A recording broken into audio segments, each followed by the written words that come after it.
தர்மத்தை இலங்கைக்கு கொண்டு வந்து கொடுப்பதற்கு முயற்சி செய்த அன்று பாரத தேசத்தை ஆன்ற அசோக மன்னன் பிறப்பினால் பௌத்தமும் கிடையாது, பிறப்பினால் சிங்களமும் கிடையாது, பிறப்பினால் அவர் சைவம். நீங்க சொன்னது போன்று இப்போ இலங்கையில் ஆதி காலத்துல தமிழ் பேசக்கூடிய பௌத்தர்கள் அதிகமாக வாழ்ந்திருக்கின்றார்கள். மனிதனாக பிறந்த ஒருவன் காவி உடுத்திய துறவி ஒருவருக்கு ஒருவேளை உணவு கொடுத்தால் அது 7 தலைமுறைகளுக்கு புண்ணியத்தை கொடுக்கும் என்று புத்த பகவானே கூறியிருக்கின்றார், வரலாறுகள் சொல்லுகின்றது. உண்மையாகவே இந்த பௌர்ணமி தினத்தை பொறுத்தவரையில இந்துக்களை விட பௌத்தர்கள் அதிகமாக விகாரைகளுக்கு சென்று இறைவனை வழிபடுவது வழக்கம். உண்மையாகவே இந்த பௌர்ணமி தினம் பௌத்தர்களுக்கு மட்டும் சொந்தமானதா அல்லது மதங்களுக்கு அப்பாற்பட்டு அனைவரும் வழிபடக்கூடிய ஒரு புனிதமான நாளாக இது பார்க்கப்படுகிறதா? நிச்சயமாக முதல் பௌர்ணமி என்பது பௌத்த தர்மத்திற்கு மட்டும் சொந்தமானது அல்ல. அதேபோல் புத்த சாசனம் என்பது இங்கே பௌத்தர்களுக்காக மட்டும் போதிக்கப்பட்டது அல்ல. அதே மாதிரி பௌத்த தர்மம் என்பது இலங்கையிலே கூறுகின்றது போல் சிங்கள மக்களுக்கு மட்டும் கொடுக்கப்பட்டது அல்ல.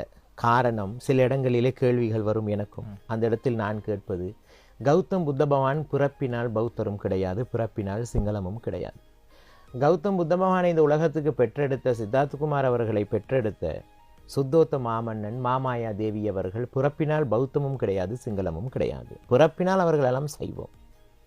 அதேபோல் தர்மத்தை இலங்கைக்கு கொண்டு வந்து கொடுப்பதற்கு முயற்சி செய்த அன்று பாரத தேசத்தை ஆன்ற அசோக மன்னன் பிறப்பினால் பௌத்தமும் கிடையாது, பிறப்பினால் சிங்களமும் கிடையாது, பிறப்பினால் அவர் சைவம். தேவநம்பியதி. அதேபோல் இலங்கைக்கு தர்மத்தை கொண்டு வரும்போது அசோக மன்னனுடைய மகன் மஹிந்த தேரர் தான் இலங்கைக்கு தர்மத்தை கொண்டு வருகின்றார். அந்த தர்மத்தை கொண்டு வருவதற்காக முயற்சி செய்த மஹிந்த தேரரும் பிறப்பினால் பௌத்தமும் இல்லை, பிறப்பினால் சிங்களமும் இல்லை. தர்மத்தை கொண்டு வந்து இங்கே போதிக்கும் போது, தேவானம்பியதீச மன்னனுக்கு போதிக்கும் போது அவர் பிறப்பினால் பௌத்தம் கிடையாது, தர்மத்தை இங்கே போதித்தார்கள். அப்பொழுது இன்று கண்டி தலதா மாளிகையிலே நாங்கள் வைத்து வணங்கி கொண்டிருக்கக்கூடிய கௌதம் புத்த பகவானுடைய வலது கடாப்பல் தந்தகுமரு ஹேமமாலா என்கிற இருவர் கொண்டு வந்து கொடுத்தார்கள். அவர்கள் 2 பேரும் அந்த வலது கடாப்பலை கொண்டு வந்து தன் தலைமுடியில் மறைத்து கொண்டு வந்து இலங்கைக்கு தானமாக கொடுக்கும் போது கூட அவர்கள் 2 பேரும் செய்வோம், பௌத்தம் கிடையாது. அப்பொழுது கௌதம் புத்த பகவானுடைய பௌத்த தர்மம் உலகத்திலே வரலாறுகள் இப்படி சொல்லும் போது, ஆனால் பௌர்ணமி மட்டும் இப்படி பௌத்தர்களுக்கு மட்டும் சொந்தமாகாது. ஆகையால் புத்த பகவான் இந்த உலகத்துக்கு சொந்தமானவர், இந்த உலகத்தில் அனைத்து ஜீவராசிகளுக்கும் சொந்தமானவர்.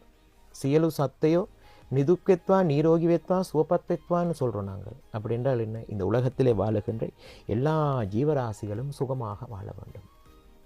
கௌதம் புத்த பகவானுடைய மார்க்கம் பொதுவானது. ஆகையால் பௌர்ணமி என்பது பௌத்தர்களுக்காக மட்டும் கொடுக்கப்பட்டது அல்ல, உலகத்திலே வாழுகின்ற எல்லாருக்காகவும் கொடுக்கப்பட்டது. அதுதான் இன்றைக்கு ஜப்பானை எடுத்துக்கொண்டால், சிங்கப்பூரை எடுத்துக்கொண்டால், இந்தியாவை எடுத்துக்கொண்டால், கொரியாவை எடுத்துக்கொண்டால், எல்லா இடங்களிலும் கௌதம் புத்தபகவானுடைய தர்மம் போதிக்கப்படுகின்றது. அதை பெற்றுக்கொள்ள. ஆனால் புத்தபகவானுடைய தர்மத்தை கேட்பதற்கு பௌத்தனாக வேண்டிய அவசியமும் இல்லை. நீங்கள் சைவத்தை பின்தொடருங்கள். நீங்கள் இறைவனிடம் போய் அருள் பெறுவதற்கு முன் புத்தன் என்ன சொன்னார் என்று கேட்டால் மனம் அமைதியாக இருக்கும்.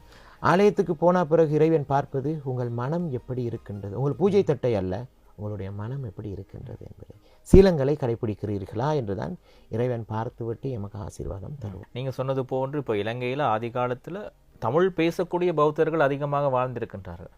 நிச்சயமாக வடகிழக்கை எடுத்துக்கொண்டால் தமிழ் பௌத்தர்கள் அதிகமாக இலங்கையில் வாழ்ந்திருக்கின்றார்கள். அது ஒன்றுதான் சங்கமித்தை வெள்ளரச மரத்தை இலங்கைக்கு கொண்டு வந்தது யாழ்ப்பாணம் தம்பகுலப்பட்டணம் என்கிற இடத்திலே. அப்போ அங்கே அன்று பௌத்தர்கள் இல்லை என்றால் அங்கே கொண்டு வந்து பிரதிஷ்டை செய்து அங்கிருந்து அனுராதபுரத்துக்கு கொண்டு வந்திருக்க மாட்டார்கள். ஆகையால் வடகிழக்கிலே தமிழ் பௌத்தர்கள் வாழ்ந்தார்கள், இன்னும் வாழ்ந்து கொண்டு தான் இருக்கின்றார்கள், எங்களோடு இன்று இருக்கின்றார்கள். தமிழ் மொழியிலே பௌத்த தர்மத்தை எங்களிடம் கேட்டு படிக்கின்றார்கள். அதே மாதிரி இந்தியாவிலே தமிழ்நாட்டிலே காஞ்சிபுரத்திலே பல விகாரைகள் இருக்கின்றது, நிறைய தமிழ் பௌத்தர்கள் இருக்கின்றார்கள். ஆதியிலே இலங்கையிலேயும் தமிழ் பௌத்தர்கள் அதிகமாக இருந்தார்கள்.